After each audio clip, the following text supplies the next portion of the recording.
All right, everyone, we're going to get started. Welcome to today's webinar, co-presented by IBM Rational and SmartBear, titled How Peer Review and Collaboration Can Make the Product Lifecycle Rock. Reviewing and marking up technical documents at every stage of the product development lifecycle is a really good way to find issues early and reduce the amount of rework required. Not to mention, it helps to keep projects on schedule. Unfortunately, too many hardware and software teams skip this step or handle it so inefficiently, team members dread having to participate in reviews. Today, we're joined by a group of experts who are going to help us understand how to overcome poor collaboration amongst and within hardware and software development teams. We'll see how hardware and software teams can work together using joint solutions from IBM Rational and SmartBear to learn from each other, to find problems and defects, and design the best possible solutions, all while still meeting their corporate and industry compliance requirements.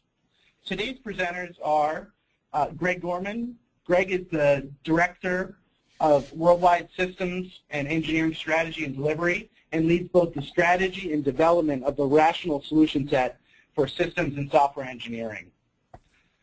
James Wang has over 25 years of experience in all aspects of business and technical development. He's the General Manager of the Peer Review product at SmartBear. And finally, Justin Collier. He's our Senior Solution Engineer for the SmartBear Peer Review product line and focuses on understanding how customers use our products and how they can be quickly implemented to take advantage of industry best practices.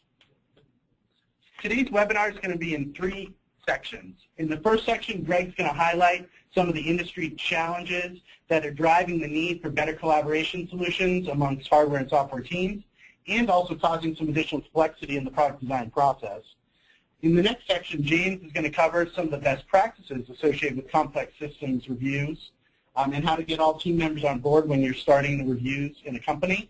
And then finally, Justin's going to demonstrate through a real-life product development scenario how hardware and software teams can review documents and source code at multiple stages of the product development lifecycle. At this point, I'd like to hand over the presentation to Greg Gorman. Hi, thanks, and thanks everyone for joining. I'm going to apologize in advance. I'm fighting a massive cold, so if you hear me go on mute real quick so that I don't explode your eardrums as I sneeze or cough. So bear with me there, please, folks, if you would. So first, let's start with sort of an overview here. And the first thing is, IBM's been talking about this smarter product and smarter planet thing for quite a while. And what we're really seeing is a huge shift, and it's really been accelerating in the past couple of years, where we're seeing not only these smart products appearing in the traditional industries like aerospace and defense and healthcare, but we're seeing it in energy and utilities, obviously with smart meters and interconnected meters and networks and mesh networks there. Most recently, automotive has really been coming on strong. I just saw an ad the other day now.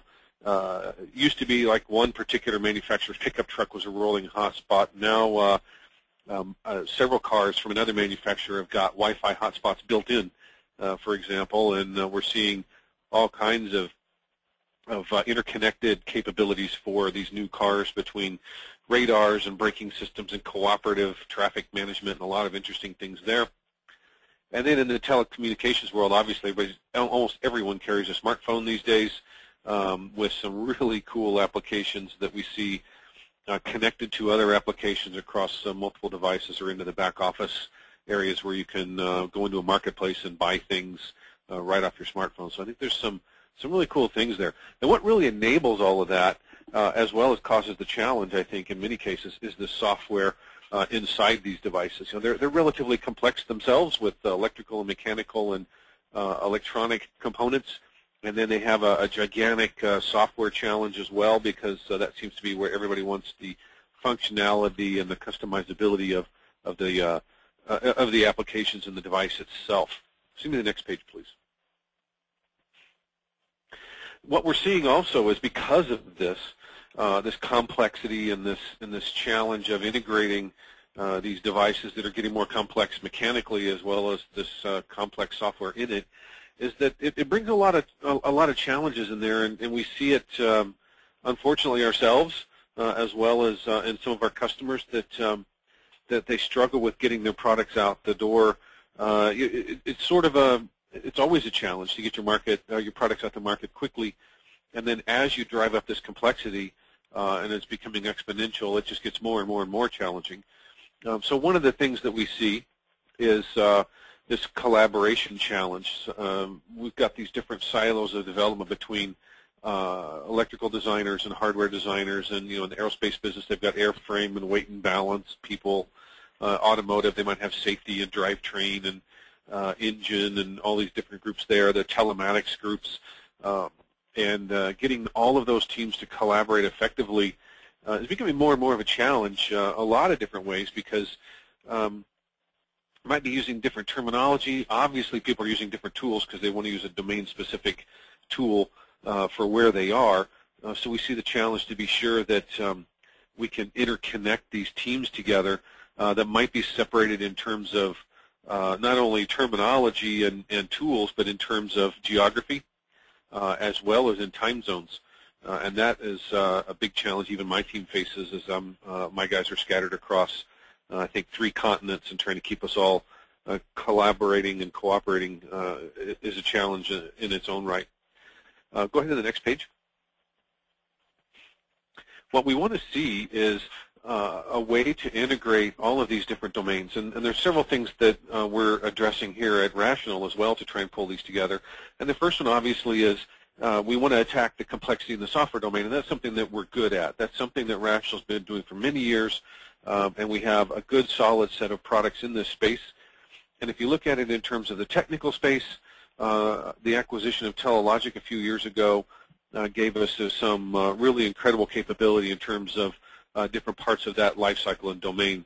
And then what we also brought in was this discipline of systems engineering, so that we can then start looking at the holistic view of the product, of the solution, and assist our customers in ways that we can connect those different engineering domains together. I just put electronic and mechanical here as a couple of generic domains. Obviously, in the larger projects, we might have even more disciplines that we need to connect together. This is, you might say, the minimum set we see in most of these smart products.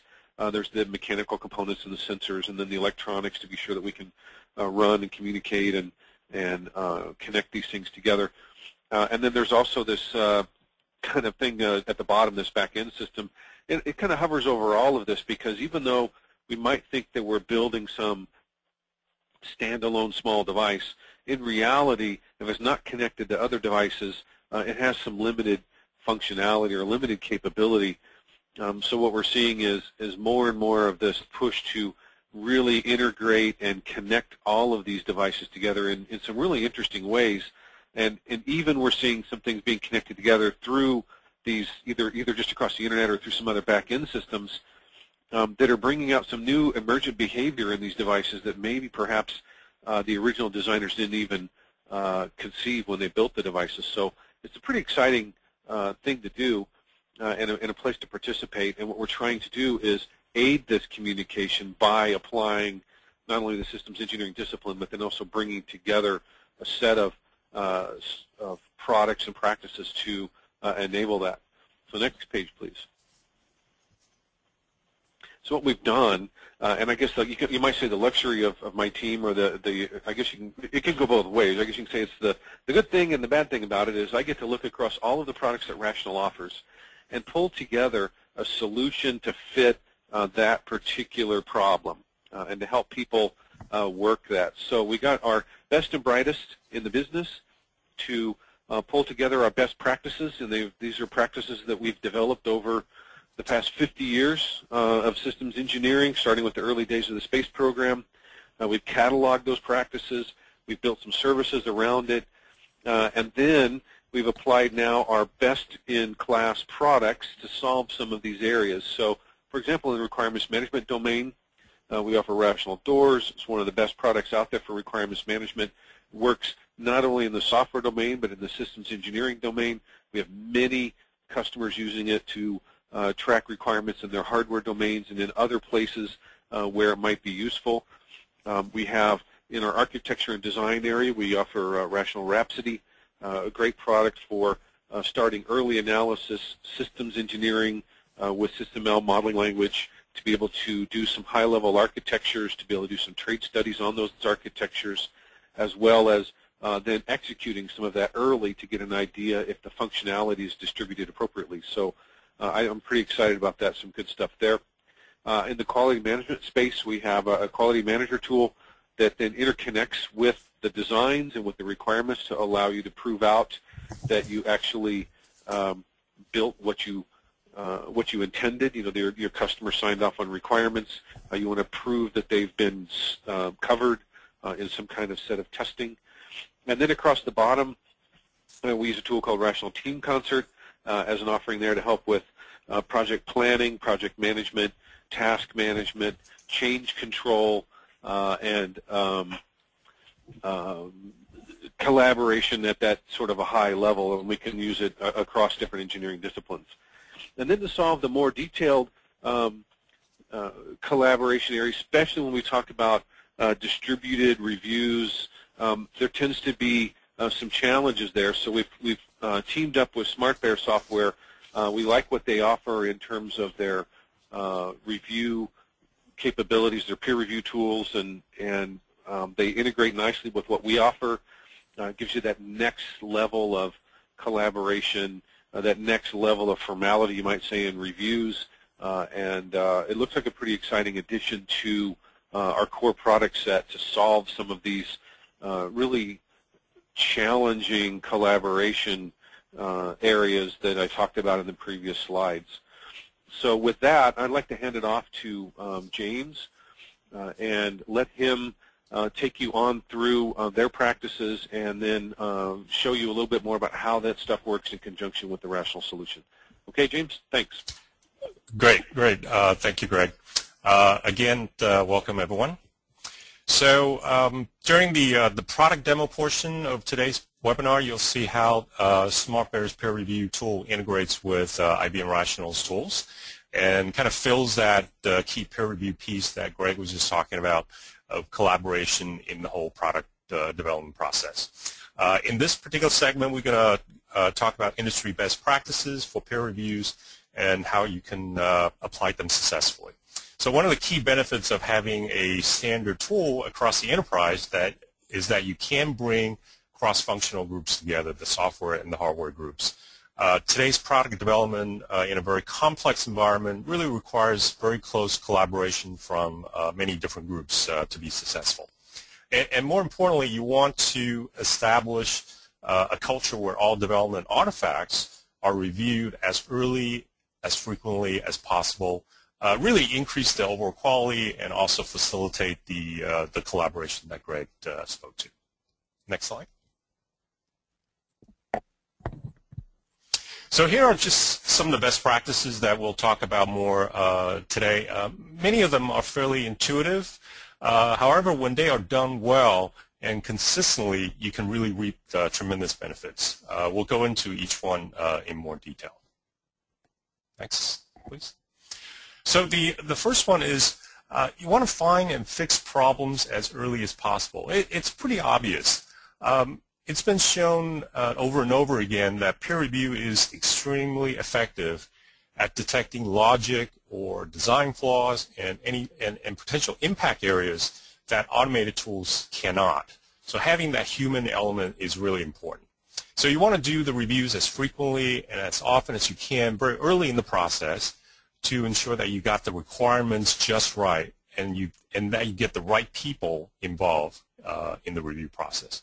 So what we're currently seeing in the complex systems area is that this is really a missed opportunity for most companies who aren't doing peer reviews, as they risk, costly defects that are discovered much later in the development cycle. Other studies have also shown that you can significantly lower the cost of quality if you can find defects early in the development cycle.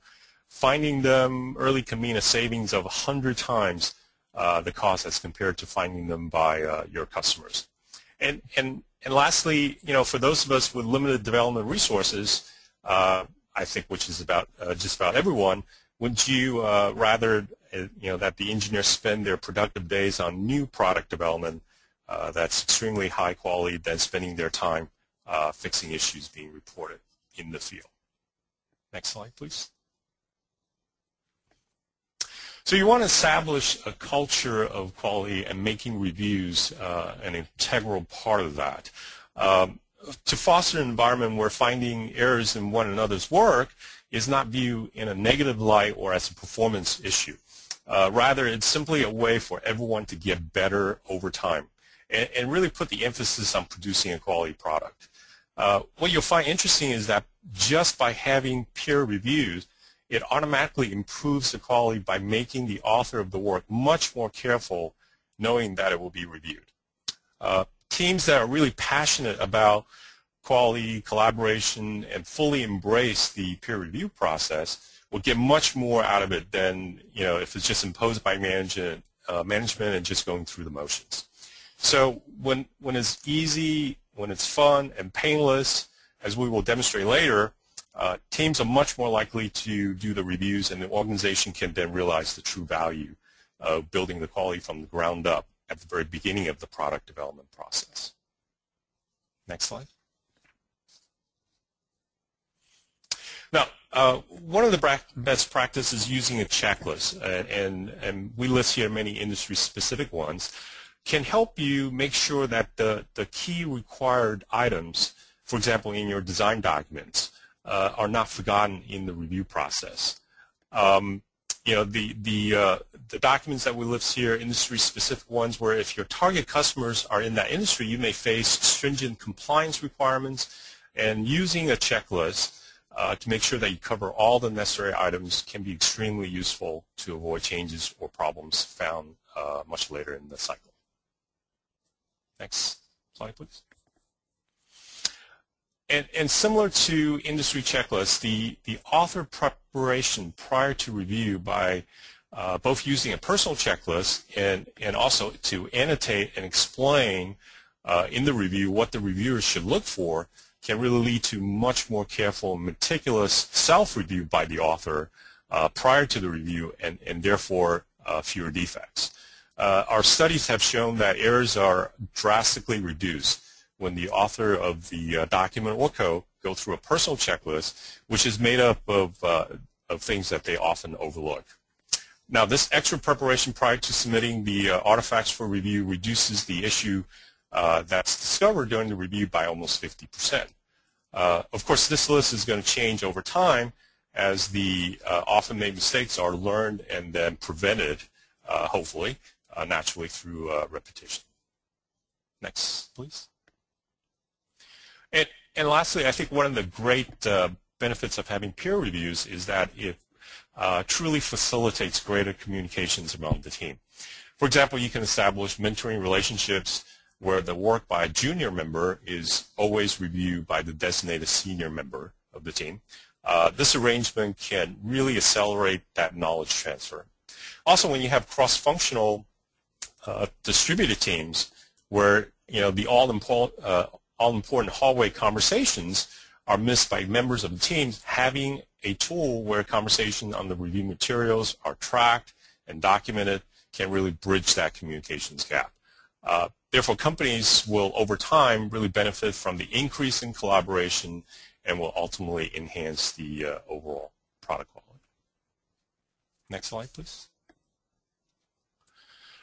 Before I turn over to Justin for the product demo, just a quick word on the demo itself. Justin will show you how you can use Peer Review Complete to facilitate the reviews of a number of different documents that are produced as part of the various stages of the life cycle of the development process. So it flows from requirements document that's tracked and endorsed, to a model generated by Rhapsody, to test plans that are managed by Quality Manager, and finally using RTC to collaborate on code. The Peer Review Complete tool can help you review critical documents in every stage of the development cycle. So at this point, before the demo, we have a quick poll. At this point, I'm going to turn it over to Bill. All right. Thank you very much, James. We just opened the poll. Take a second to answer it. We want to get a sense from all our participants where they're currently conducting their peer reviews. In which stage of the product development lifecycle are they actually holding peer reviews? Is it primarily in the software stage focused on maybe source code reviews, or are other companies focused on including peer reviews in multiple stages of the product development lifecycle? This is also a great time to submit any questions that might have come up in either James's presentation or in Greg's presentation. If you want to submit any questions, just use the question and answer function in the lower right-hand side of the GoToWebinar application, and we'll answer those questions at the end of Justin's demo. We'll wait just another minute or two to let people complete their poll, and then we'll transition right over to Justin so that he can give his demo. And at the end of Justin's demo, we'll share the poll results back with you guys. All right, it looks like we've gotten the majority of people voting. Can we transition over to Justin's demo, please?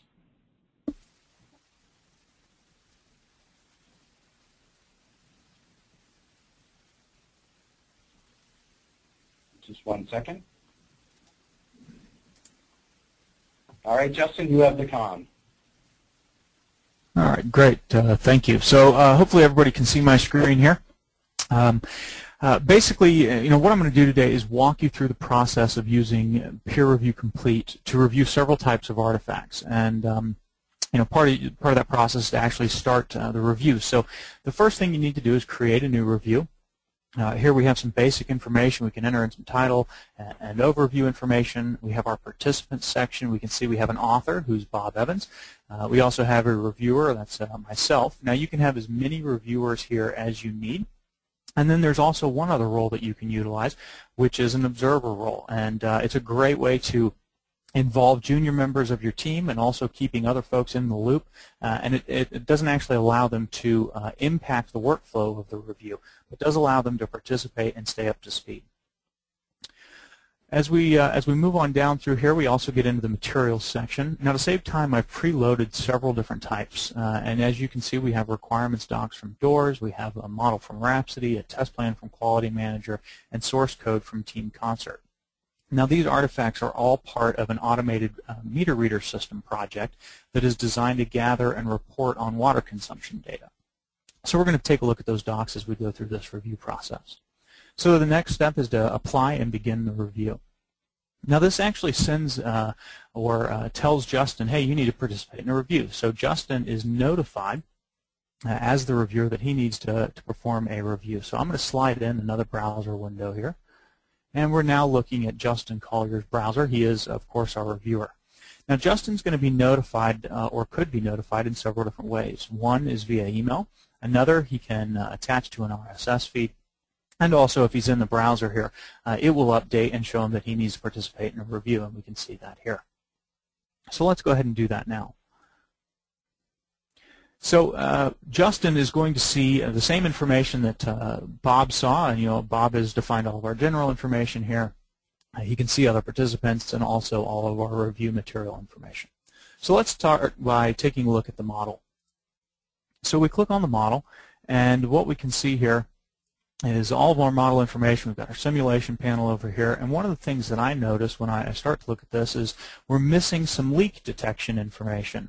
If I recall correctly, we had leak detection as part of our requirements. So one of the nice things about this is because all of our files are actually part of this review, I'm going to actually skip to the next file, and we can see here our requirements doc. And if we go down to page 13, we can see that the water leak detection is part of the requirements, and we saw that that was missing off of the model. So what I'm going to do is I'm going to place a push pin on this document, and then I'm going to make a comment about that push pin.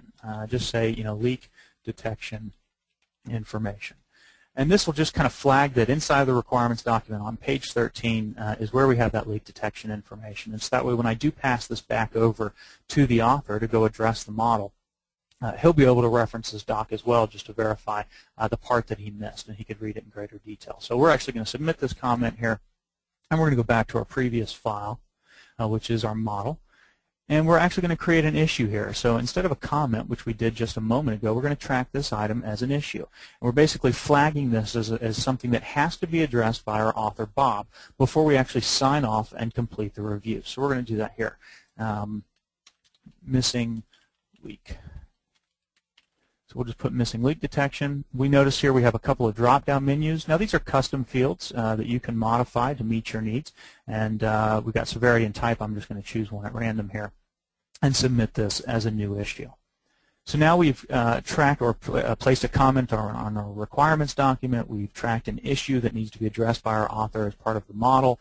And if we continue to move forward here on our files, the next thing that we see is our test plan. Now, since we are noticing the requirements docs have leak detection, we also know that we're missing that off of our model, we're going to track an issue here just overall on our test plan that says, hey, add leak detection to tests. And again, severity and type drop-down menus, and again, we're just going to select these at random, and we'll click Submit as a new issue. So that walks through several of the different file types that we've got attached, and we've got one more file, which happens to be source code, and we can see that here. Now, source code operates a little bit differently than the other documents that we've reviewed up to this point. The documents we've reviewed up till now, the way that we track issues and comments is via push pin. With the source code, we actually do this by line. We can see we have got our line numbers out here. We can make a comment by line, so we can select a line and just say, something like, nice job, or whatever it is that we want to track a comment against, and we can submit that. Now, we can also track issues just like we did before. And so we can scroll down through our file, and here we can notice, oh, wait a minute, on line 51, this should have been not equal to null as an example. So maybe we're going to add this as an issue. So we'll say this needs to be not equal to, and we'll submit this again as an item here. We'll just pick one at random, and we'll submit this as a new issue. So now we've also reviewed our source code, and again, this is all being tracked by line. And these issues that we've created are all items that we want to make sure our author goes and fixes before we actually sign off on this review.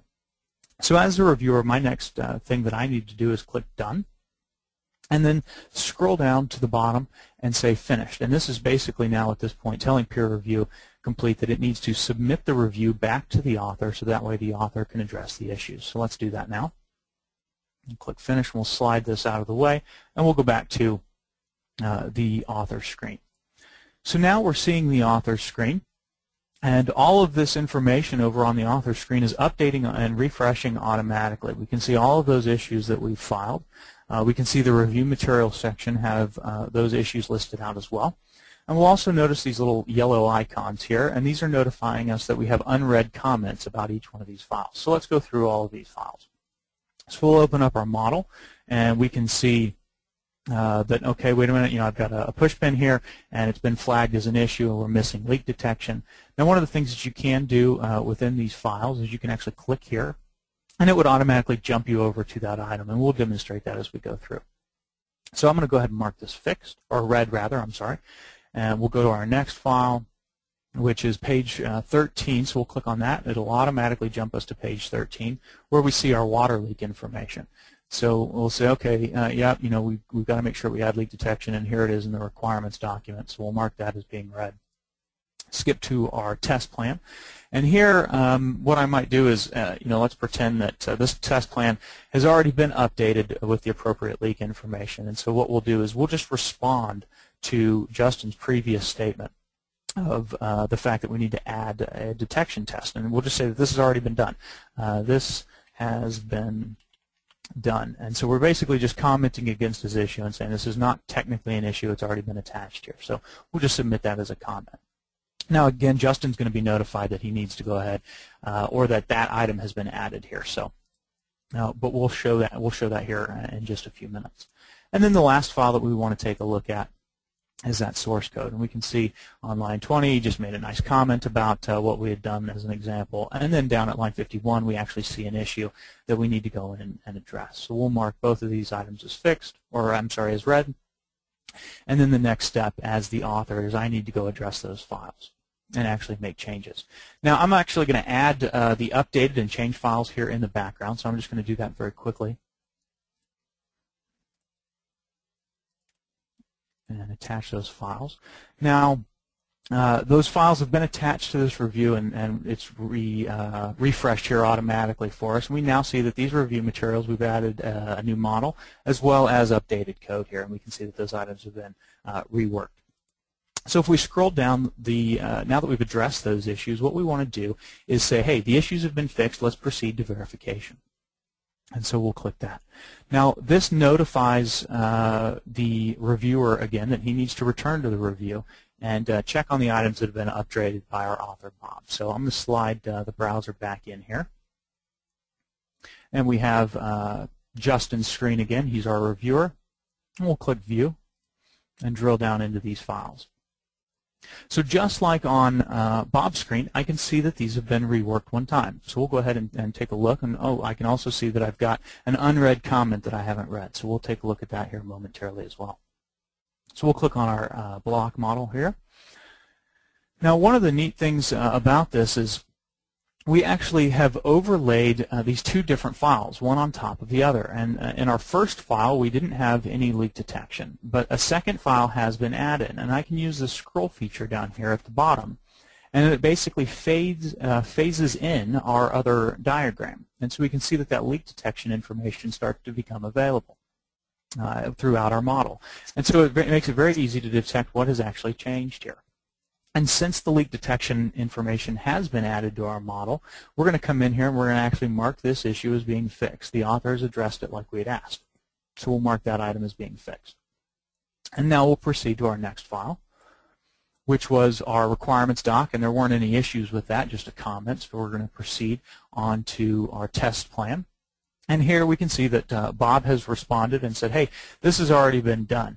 And so because this has already been done, I could mark this item as being fixed, or I could actually just delete this as being an issue. So it's not something that we actually have to fix. So we'll click delete here. And we're prompted to ensure that that's what we want to do. We'll click OK. And this will delete this defect for us automatically here. But it does flag it as being done here within the chat, so we could always go back and run a report later on to find out that an issue had been deleted. And now we'll proceed to the next file. And here we have our source code. Now we can see that some additional changes have been made to our source code more than what we had pointed out. I mean, previously we had only made a statement that said, hey, this is, you've done a nice job, and we had also flagged an item here on line 45 as being an issue.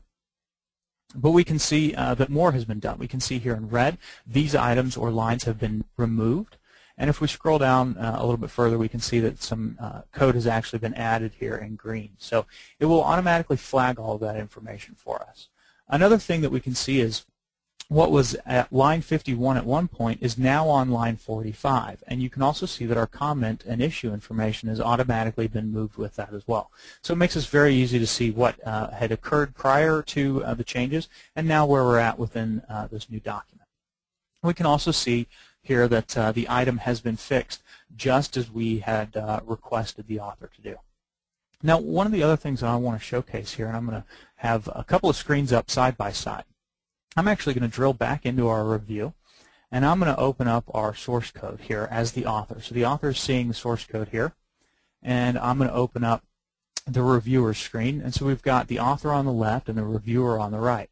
One of the nice things about the tool is I can come in and make comments, maybe as the reviewer here. Thanks for fixing. And we can submit this as a comment. Now, our author is also going to be getting this update automatically. So it's a chat session back and forth about the code that we're looking at.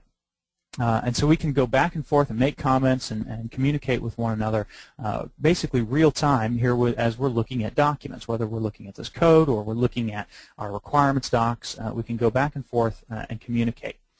And that's if we're all online at the same time. If we're not online at the same time, maybe we talked about different geographical locations. Maybe I'm working here in the States and I've got a team overseas who doesn't come on or start for another several hours. They are simply just going to have these items available to them as they come in. So the next time that they log in, they'll see all of these comments in yellow, letting them know that, hey, this is where you left off the last time that you read this file. So I just wanted to take a moment to make sure that we showed how this chat session feature works. So let's go back over here to our reviewer screen. As the reviewer, we can see that the item the author, we had requested the author to fix, has actually been addressed. So we're going to go ahead and mark this as fixed. And now we have reviewed all of the different files here within Peer Review Complete. So now I'm going to click Done as the reviewer. And the last step is for me to say Finished. All of these issues have been fixed, and we're ready to close out this review. So I'll click Finished. And as we can see, review number 40 is finished. So that's the process, or kind of the workflow of a review. Now, we have done all of this review within the context of the web UI, but I wanted to take a moment to show what that might have been or looked like if we had done that through RTC. And here I've got a screenshot of that, since I don't have RTC set up and running right now. But I do have a screenshot. We can see just a Java review taking place here, all within RTC. We have not actually left RTC, and all of this information is being captured here.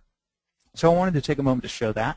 In addition, I didn't show this, but we do have integrated reports that track the detailed information about reviews, as well as review metrics. And there are tons of filters that allow you to slice and dice that data to meet your needs, so extremely flexible there. And with that, I'd like to turn this presentation back over to Bill, and we'll take some time for some Q&A. All right, that's great, Justin. I really appreciate it. If anyone does have any questions, this would be a great time to submit them. We do have a little preliminary results from our poll. Several of you wanted to indicate that you were doing peer reviews in multiple phases of the product lifecycle. We only allowed you to answer for what primary area you were using peer reviews for, and 50% of you were using it in the software development process, and 31% were using it in requirements review, and followed by 19% in the product design. A little helpful, and not too surprising that the majority of teams are using it in some aspect of software review. If you do have questions, please submit them using the question and answer function in the lower right-hand corner of the GoToWebinar application. We have had a couple questions that have come in so far. The first question is for Greg, and it's from John. John asks, does Rational offer solutions for heavily regulated industries such as aerospace and defense industry? Yeah, so we do have not only a generic, you might say, solution that covers most of the technical kinds of industries, or if you want to call it systems engineering type businesses. We've also developed just recently and have started shipping targeted versions of that solution that I showed on the V chart that have safety critical practices in them. So we've got practice steps, process steps, templates, and best practices that are codified in there for DO 178B development for aerospace, as well as ISO 26262 development for automotive safety critical applications, so passenger automotive. And we're working on some others, so certainly if you're in an industry like medical devices or nuclear power or some of those that are also highly regulated safety critical type applications, we'd love to talk to you about how we can extend the current set of practices to support some of those other industries. Okay, that's great. Thank you very much, Greg. The next question is for James, and it's from Antoinette. Antoinette asks, are the reviews limited to a particular type of document, or can multiple document types be supported? Yeah, the reviews are not limited to any particular type. You can certainly upload and review PDF documents directly. And then any document that you can print, we have a print-to-review facility. You could review that document, such as any office document. Okay, that's great. The next question is for Greg at IBM, and Emmanuel asks, do you foresee more integrations coming between software design-centric tools and non-software design-centric tools, such as electronic design automation or product lifecycle management? That's a good question, and yes, I do foresee those. As a matter of fact, we're actively building those today. So certainly I'd appreciate your feedback on which ones we should focus on first. One of the things that we're doing at Rational is we've created this open standard called OSLC for being able to specify integration points between these lifecycle type tools, engineering tools. If you go to open-services.net, You can sign up and participate in all of that activity, and we encourage all of our partners and competitors and everyone else as well. We are working on some. We should be announcing a integration with MathWorks soon, for example, and we're looking at some others both in the EDA world, so electronic design automation type people, as well as the PDM, PLM type world. So your input and participation is highly welcomed. Okay, that's great. The next question is for James or Justin. Paul asks, can the reviewers work in parallel, or must they work sequentially? For instance, can one finish a review before the next one starts? Justin, you want to? Yeah, I mean, I'll say this. This is Justin. Yeah, you can have as many. I'm not sure if I completely understand, but I think the question is, how many reviews could you have going at one time? And the answer is as many as you want. Maybe for one particular review, you're just reviewing a requirements document from one specific project, and some other project is going on, and you're reviewing source code, let's say. Both of those reviews could be taking place simultaneously. So yeah, you're not pinned down to doing them, one at a time, if you will. Hopefully that answers the question. I think that does. The next question is for Greg, and it asks a specific question about the requirements and doors. Luis asks, is IBM's flagship product for requirements going to be doors? What about Requisite Pro and Required Method Composer? Okay, yeah, so let's talk about those three. The main product that we offer in this if you'll call it the highly regulated space, people who need heavy-duty requirements management, we will always recommend doors. And we do have some things in progress to unify the backside databases of doors and requirements composer. RecPro itself is a product that's moving along and will eventually be subsumed by requirements composer. RecPro has certain limitations that in its architecture that can't be solved the way it is, so it's been re-engineered as requirements composer. So over the next several years, you'll see those merge together. And the same for doors. There are certain things that people want in doors, especially in the repository side. So we want to unify the repositories of all of our requirements tools and offer different front sides depending on people's project needs and the kinds of applications they're building, the kinds of industries they're in. So a long-winded answer, but yes, we do have the multiple offerings right now because of the different needs of each of the industries and domains that Rational supports. And so when I use the term flagship for doors, it is certainly in the area of our systems engineering, systems development, multidisciplinary engineering areas. All right, that's great, Greg. Thank you very much. The next question comes in and is for Justin. What support does Peer Review Complete offer for different version control systems? Are there any best practices associated with that? Yeah, so from a version control system standpoint, we do offer support for 16 different version control systems. So it's extremely flexible, to meet your needs. We've got a lot of teams that are, as an example, moving from ClearCase to RTC. And so they're kind of in that transitional process. And so because we do support both, it makes it very easy for them to perform reviews in one as they continue to move off of that and onto RTC as an example.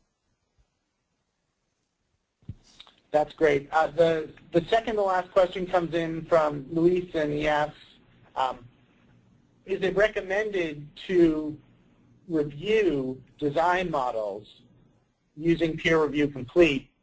Maybe that's best answered by James.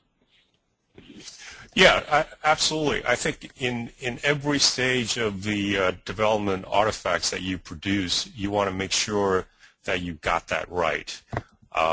And so we certainly recommend that, if you have architectural design and there's models that you definitely review them as early as possible and get that right, so there are no problems that arise later in the development lifecycle.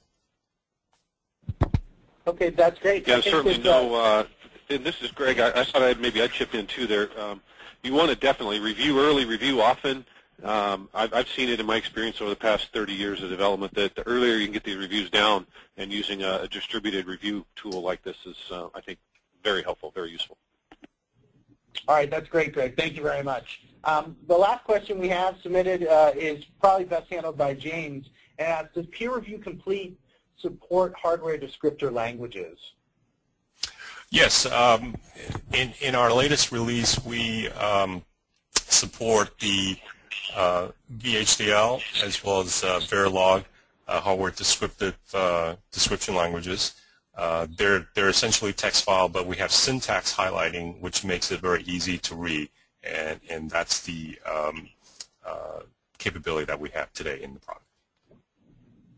All right, that's great. Well, we've got a bunch of questions. Thank you guys very much for being such an active and participatory audience.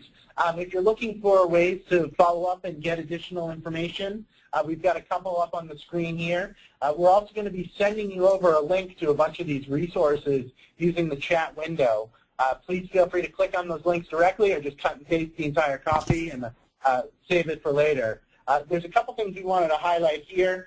We have done a fairly in-depth video regarding 11 best practices for peer code review in RTC.